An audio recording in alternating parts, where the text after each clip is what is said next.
DIEU vous récompensera pleinement pour votre service. Les enfants de Dieu sont mis au défi d'éviter le culte des idoles. Personne n'est autorisé à sculpter une image pour représenter Dieu, et personne ne doit adorer une image sculptée. L'Écriture souligne, par conséquent, puisque nous sommes la progéniture de Dieu, nous ne devons pas penser que la nature divine est comme l'or, l'argent ou la pierre, quelque chose qui a été façonné par l'art et la conception de l'homme. En vérité, Dieu a négligé ces temps d'ignorance, mais il ordonne maintenant à tous les hommes, partout, de se repentir, car il a fixé un jour où il jugera le monde dans la justice par l'homme, Jésus-Christ, qu'il a ordonné.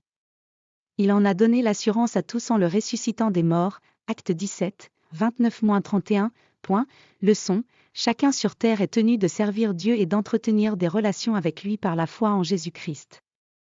Nous sommes avertis de ne pas servir une image sculptée à la place de Dieu. En attendant, cela n'a absolument aucun sens que quiconque tente de représenter Dieu pour une image créée par l'homme. Dieu interdit toute image sculptée qui est faite pour représenter lui.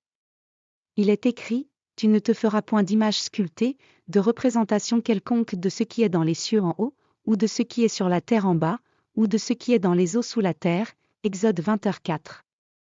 Cependant, un véritable culte au Dieu vivant doit être rendu dans l'Esprit Saint, sans l'utilisation d'interférences physiques ou de moyens de communication. Comme il est écrit, « Mais l'heure vient, et elle est maintenant, où les vrais adorateurs adoreront le Père en esprit et en vérité, car le Père cherche à ce que cela l'adore. » Dieu est esprit, et ceux qui l'adorent doivent l'adorer en esprit et en vérité.